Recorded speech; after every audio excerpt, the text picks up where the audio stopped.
This is breaking news. There is breaking news to bring you. A crane collapse in Lower Manhattan. This is happening on Worth Street. It is between West Broadway and Church Street in Tribeca. You can see that there. The crane is sprawled all along that entire street. We are hearing that there could be numerous people trapped in the debris as we take a live look for you. Emergency crews, of course, are on the scene and have been on the scene. The area has been roped off, of course, closed to traffic, but you can see the damage to the cars parked along that road. Several crews are on the scene for us as well as we bring you this live coverage. You're looking at live pictures right now. Obviously, this is a significant size crane that has come down on Worth Street here in Manhattan. A number of first responders on the scene already. Again, this information just coming into our newsroom in the last few moments as we get you these pictures, but you can see the damage is widespread on this street as they are cordoning off the area and getting people out of the way as quick as they can. Now some still pictures for you. Again, you can see the size of this crane. This is a massive crane which has come down here on Worth Street, and lots of damage. You see those cars on the lower left of your screen there, now center of your screen, which have been destroyed due to the impact and size. I mean, look at the size of this thing. This is a significant so much crane. Development going on in that area. So as you looked up, you saw so many cranes in that area. Now, they were able to close this off to traffic, but there were numerous cars on the street, parked along the street as well when this happened.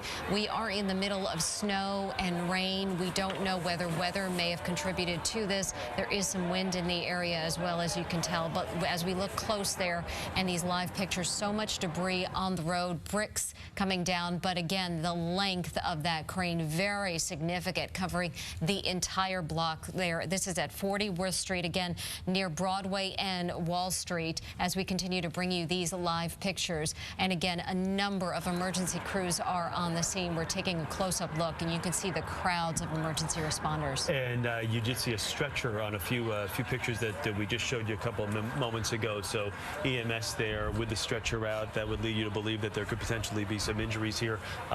You can see all these bricks that are littering the ground here. You're not sure if that's from the point of impact or when obviously the crane came cascading down, hitting the facades of the buildings on its way down. But a number of FDNY, NYPD, all on the scene right there, trying to get control of this situation. You can hear the sirens in the background. Very chaotic scene right now in Lower Manhattan and Tribeca. Again, this is 40 Worth Street near Broad and Wall Street.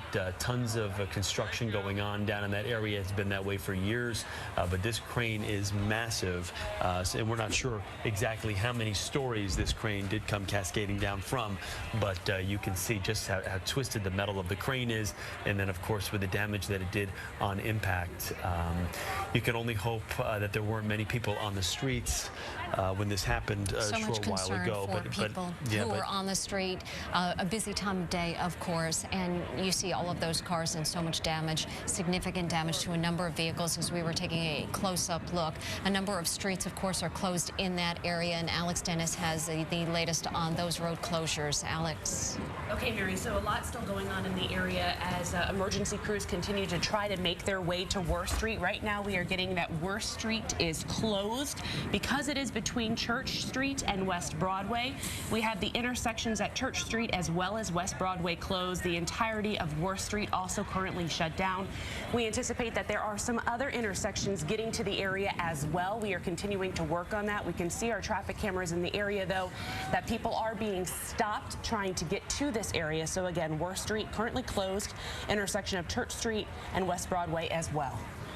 A number of concerns for people who were on that street. Emergency crews have been on the scene, but early reports that there were numerous people trapped in those vehicles, and firefighters, police officers trying to get to those people. We saw those stretchers earlier trying to get people to safety, but of course concerns for people on the road. We are waiting to hear in regard to injuries at this point. The time right now is 8:48, a very busy time in this area, Worth Street near Broad and Wall Street. street. Again, we are watching these emergency responders that are there, but you can hear the additional sirens, the additional ambulances who are arriving on the scene, paramedics trying to get to people who need help at this point.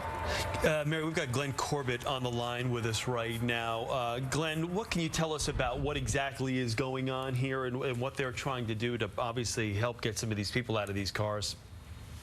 Well, certainly first they're going to have to identify how many vehicles actually have people in them, and you know, we can't exactly tell from the images so far how many vehicles are involved here, but they're going to send crews out to each one of them, figure out whether there's people in there, and of course, if there are, you know, how they're going to extricate them from underneath the debris here. And this is a difficult process, a delicate process, I would imagine, as well. Yeah, it is, and you know, one of the overarching issues here, of course, is the stability of this, what's left of this crane, basically, and the damage that they've done. We've been talking to Glenn Corbett. He's a fire and rescue expert. Glenn, I don't know if you can hear us, but we're taking an additional view of those live pictures right there with that crane all the way across the road as we were taking a look at those vehicles, Glenn. Of course, the worry of people who may have been trapped. Right, exactly, and the issue of how many people are involved here. You know, they have to check every single vehicle. You also, again, have to check, you know, stability of this crane as well as the adjacent buildings that it may have impacted on the way down, because, of course, that provides an additional danger to the folks trying to get people who may be trapped in these cars out of their cars. And you make a good point in regard to stability of those buildings. Of course, make sure that next step would be to evacuate those buildings, Glenn?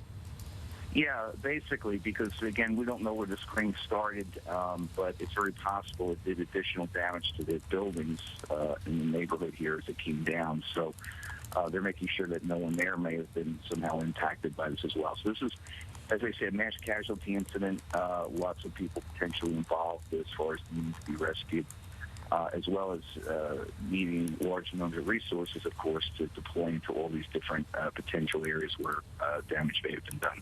Glenn, I know this is something that's happened here in the city. I guess any one time it happens, it's too many times. It's happened a number of times the last within 5-6 years. The size of this crane, though, does it when you look at this thing, this is a big crane that came crashing down. Yes, exactly. And you know, the city implemented some procedural changes within the Department of Buildings to try to prevent these things from happening again. As you remember, several years ago, there was quite a spate of crane collapses around the city. And, of course, this is going to reopen that situation up again. And eventually, of course, once this is all over, we have to figure out how did this happen and, you know, what can they do to not allow it to happen again in the future. As we're taking a look at these pictures, Glenn, what do you think in regard to the damage to the buildings? Of course, we're seeing all the vehicles and the damage there, but there is so much debris in the road right now. Right. If you notice in the images that you're showing now, there's bricks actually out in the street, so it tells me that it obviously, you know, I think everyone figured out that it hit some of these buildings on the way down. So, you know, that's something that has to be looked at. I mean, structural stability, of course, is an issue here. The Department of Buildings would have to make an assessment as to, you know, if any of these buildings were badly damaged, again, in terms of needing to vacate them and things like that. But I think in the immediate aftermath of this, the main thing is, of course, is to make sure that anybody is in any kind of danger in those buildings to get them out of there as quickly as possible in a safe manner, particularly worried about other debris falling down that may hit them on the way out or something like that. Glenn, we're seeing on our screen here 138 firefighters, 33 units are on the scene of this crane collapse in Lower Manhattan. Just by that response alone, what does that tell you about what they're up against and what they're dealing with? Well, again, being a mass casualty incident, you want to deploy as much of your resources as quickly as possible because there's a lot of jobs to be done here. So, you know, this is something we're going to need a large number of firefighters to be deployed into all these different areas and things to make sure that you can get the scene basically identified, you know, what you're dealing with, all the parameters of it, and again, try to extricate those folks that, again, may be trapped in some of these vehicles. You know, it's a laborious process, as you can imagine. You know, the thing that came to my mind was the situation back in the California, in Oakland, when they had the earthquakes several years ago, they had to effectively remove the people from out underneath that highway. There's a situation where you've got a really large crane laying on these cars, so they're going to have to extricate, of course, these folks from underneath without destabilizing that crane and doing more damage to the individuals trapped as well as to the firefighters. Initial report.